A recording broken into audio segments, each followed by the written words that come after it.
gereja, bengkel, atau pengadilan? Aku telah datang ke dalam dunia sebagai terang, supaya setiap orang yang percaya kepadaku jangan tinggal di dalam kegelapan. Dan jikalau seorang mendengar perkataanku tetapi tidak melakukannya, aku tidak menjadi hakimnya, sebab aku datang bukan untuk menghakimi dunia, melainkan untuk menyelamatkannya. Yohanes 12 ayat 46 sampai 47. Sebuah pernyataan yang jelas mengenai tujuan Yesus datang ke dalam dunia ini, yaitu supaya setiap orang yang percaya kepadanya jangan tinggal di dalam kegelapan. Dan bukan untuk menghakimi dunia, melainkan untuk menyelamatkannya. Kepada orang yang percaya kepadanya, Ia datang sebagai terang, supaya mereka jangan tinggal di dalam kegelapan. Saya selalu memiliki keyakinan, di mana ada terang, maka saat yang bersamaan kegelapan akan sirna. Hal ini membangun paradigma di dalam diri saya bahwa terang yang sesungguhnya akan menolong orang lain untuk keluar dari kegelapan, bahkan meninggalkan kegelapan tersebut. Dalam Matius 5 ayat 14, Yesus berkata, "Kamu adalah terang dunia. Kota yang terletak di atas gunung tidak mungkin tersembunyi." Terang itu tidak hanya berbicara pribadi Yesus, tetapi saudara dan saya juga yang telah menerima anugerahnya. Seharusnya, sebagai terang, kita berfungsi menolong orang keluar dari kegelapan dan meninggalkan kegelapan tersebut. Di dalam kehidupan berjemaat, kita diperhadapkan dengan orang-orang dengan berbagai latar belakang kehidupan yang berbeda-beda. Tidak semua punya kisah hidup yang baik. Ada juga yang memiliki kisah hidup yang kelam.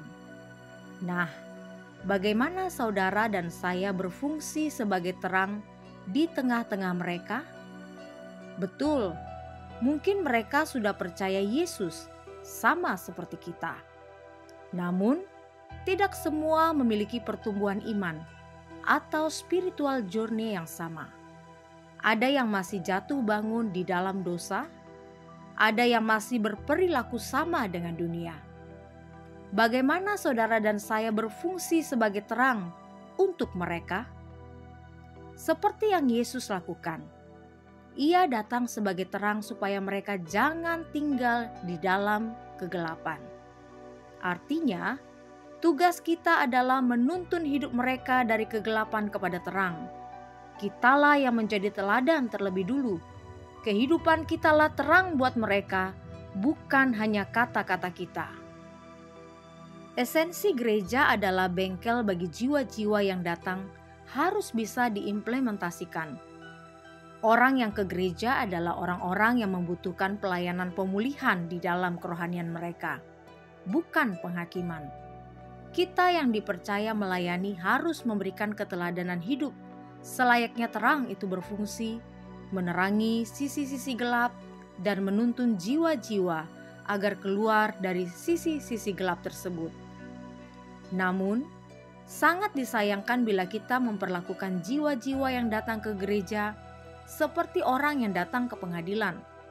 Mereka dihakimi dan akhirnya pulang dari gereja membawa kekecewaan dan tidak mengalami apa-apa.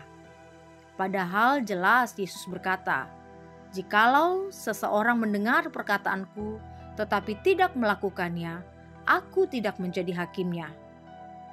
Ini bukan berarti Yesus kompromi dengan dosa-dosa mereka. Tidak. Yesus sedang mengajarkan kepada kita bahwa orang-orang yang mendengarkan firman-Nya, bila hatinya terbuka dan mengalami Tuhan, dengan sendirinya firman itu akan mengubahkan hidupnya. Sebaliknya, bila hatinya keras dan tidak mengalami Tuhan, bukan hak kita untuk menghakimi.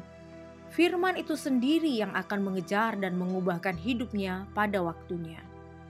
Itulah sebabnya Yesus kembali menegaskan bahwa Ia datang bukan untuk menghakimi, melainkan menyelamatkan. Ya, kita harus selaras dengan hati Yesus. Misinya adalah menyelamatkan, memulihkan, membawa orang yang percaya kepadanya dari kegelapan kepada terangnya yang ajaib. Daripada sibuk menghakimi, lebih baik sibuk memperbaiki.